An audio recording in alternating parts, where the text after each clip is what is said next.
जिल्हा स्तरावर विभाग स्तरावर आपण आंदोलन केली।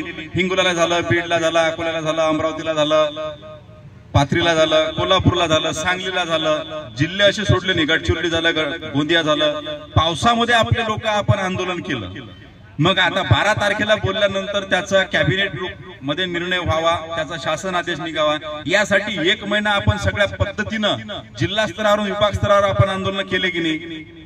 मग आपण आता जर सामूहिक निर्णय घेतला, सामूहिक मतानं, समन्वय संघाचं आंदोलन हे कोणा एका माणसाच्या घरचं नाही, हे काही कांबळे सरच्या घरचं नाही, हे काही केपी सरच्या घरचं नाही, हे काही संतोष वाघच्या घरचं नाही, हे काही बानेरकर सरच्या घरचं नाही, आणि जे 12 महिने या ठिकाणी शिक्षकांच्या हक्कासाठी वाहून देतात त्या काही पुंडलिक भाऊच्या घरचं नाही।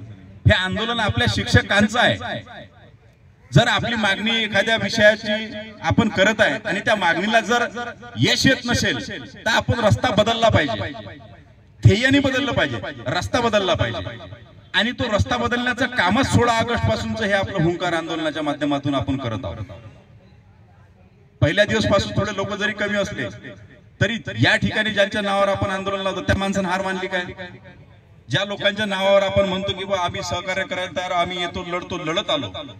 आपण 2 टप्पे घेतले ना, 2 टप्पे घेतले, 20चा 40चा टप्पा घेतला, ज्यांना 40 होते त्यांना 60चा टप्पा घेतला, चेहरे हेच होते ना।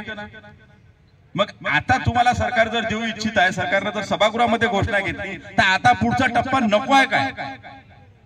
आपल्या बांधवांना पुढचा टप्पा नको आहे काय? ही या मंचावर आमचं म्हणणं आहे। आता तुमची जरी काही लोकांना वेगवेगळ्या प्रकारच्या गैरसमज होत असतील, एकी नाही किंवा या लोकांचं एकी म्हणजे काय करायचं बा, आम्ही का सोबत समन्वय डान्स करायचा करावा विश्वास बसासाठी, काय करायचं काय? सर्व समन्वय तुम्हाला आम्ही दिसून राहिलो, सर्व एकत्रित। बरं, जेव्हा 16 तारखेचा निर्णय घेतला त्या मुंबईला आल्यानंतर महाराष्ट्रामधला असा एकही समन्वयक नव्हता की तो आम्ही हजर नाही इथं म्हणून। रंगारी सर, तुम्ही आपण निर्णय घेतला मंत्रालयामध्ये चर्चा किंवा आंदोलन लावायचं, प्रत्येक माणसानं हो म्हटलं की नाही? रंगारी सर साक्षीदार आहेत, पडद्यामागचे कलाकार आहेत, काही कधी काही घेण्यात नाही, जे सत्य आहे ते बोलतात, त्याच्याशिवाय काही दुसरं बोलत नाही। तिथं सर्वांनी आम्ही निर्णय घेतला की नाही आंदोलन करायचं आहे। मग सगळ्या समन्वयकामध्ये एकी आहे विषय आपण ठरला, तेव्हाच आपण आलो की नाही? मग अजूनही काही लोकांच्या मध्ये असा का संभ्रम, आम्हाला काव सर अजून काही हे दिसलेले ते दिसलेले, म्हणजे काय आहे? एक स्पेसिफिक हा माणूस दिसला म्हणजे चला आता जमलं, असं नाहीये। काही लोकांना अडचणी असतात। मी 3 दिवस येऊ शकलो नाही, 15 तारखेचं माझं रिझर्वेशन केलेलं होतं मी, पण मी 15 तारखेला आजारी पडलो, तो 3 दिवस भरती होती, नाही येऊ शकलो। माझे समन्वयक मित्र समजून घेऊ शकले किंवा नाही भरती आहेत दवाखान्यामध्ये, पण त्यानंतर जसे तब्येत 3 दिवसांनी चांगली झाली तसं निघलो आम्ही, बरोबर आहे ना?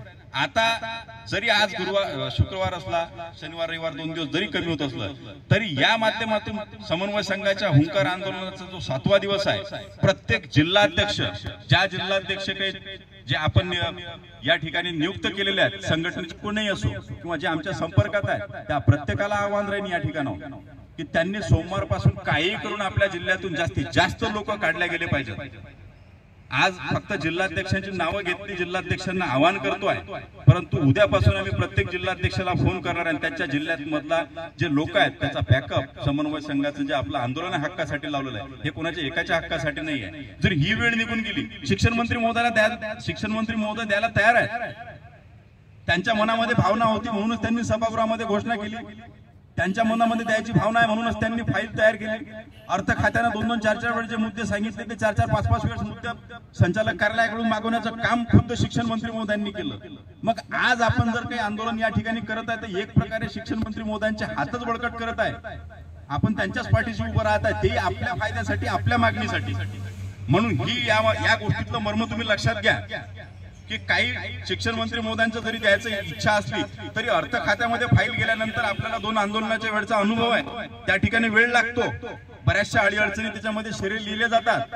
परंतु काही आपली जर संख्या या ठिकाणी असली तर ते शेरे काही जरी मारले तरी कॅबिनेटमध्ये माननीय मुख्यमंत्री महोदय, उपमुख्यमंत्री महोदय, त्या शेऱ्यांचा काही विषय राहत नाही।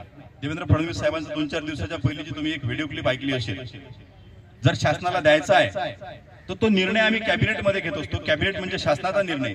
अर्थ खात्यातले जे लोक असतात म्हणे, अर्थ खात्यातले लोक जन्माला येताना ना ना आपण रडतो ना का, हो अलग अलग रडण्याचे प्रकार असतात ना, ते रडतातही जन्माला आले तर ना म्हणून रडतात, हे आपले शब्द नाही, देवेंद्र फडणवीस साहेबांचे शब्द आहेत। कुठलाही विषय जेव्हा अर्थ खात्यामध्ये जात होता त्याला अर्थ खातं काय म्हणतो, कात्री लावण्याचा किंवा ना म्हणण्याचं काम करतो. परंतु ज्या लोकांनी घोषणा केल्या किंवा ज्या मुख्यमंत्री महोदयांनी वारंवार लोकांच्या समोर जाऊन घोषणा केल्या त्यांच्या मनामध्ये द्यायची इच्छा आहे. ते कॅबिनेटमध्ये गेल्यानंतर कशा पद्धतीने द्यायचं ते धोरण ठरवतील. परंतु त्यासाठी त्यांचं पाठबळ किंवा आपला जो हक्क आहे तो मिळवण्यासाठी आपली संख्या येणाऱ्या सोमवारपासून जशी पूर्वी समन्वय संघाची संख्या इथं हजारोची होती तशीच हजारोची संख्या राहणार आहे, निश्चित राहणार आहे. जेवढे काही लोक जिल्हाध्यक्ष असतील किंवा जेवढे पदाधिकारी विभागाचे असतील त्या पदाधिकाऱ्यांना या ठिकाणाहून मंच करून आव्हान राहील की सोमवारपासून आपल्या जिल्ह्यातल्या लोकांना काढण्याचं. कोणाचा फोन आला पाहिजे किंवा कोण फोन केला पाहिजे, नेमका याच माणसानं फोन केला पाहिजे, नेमका त्याच माणसानं फोन केला पाहिजे. आपण माणसाला बांधील आहोत काय? माणसाला बांधील असलेले लोक नाही आपण प्रश्नाला बांधील असलेले लोक आहे. त्यामुळे प्रश्न आपला आहे तर कोणत्याही या माणसानं आपल्याला आव्हान दिलं पाहिजे, निमंत्रण दिलं पाहिजे. या गोष्टीची वाट न बघता प्रत्येक पदाधिकाऱ्याने आपल्या जिल्ह्यातले सगळे शिक्षक लोकांना आवाहन करून सगळे जास्तीत जास्त शिक्षक या ठिकाणी निघण्याचं काम सोमवारपासून करतील. आणि जोपर्यंत निर्णय होणार नाही तोपर्यंत आझाद मैदान सोडणार नाही.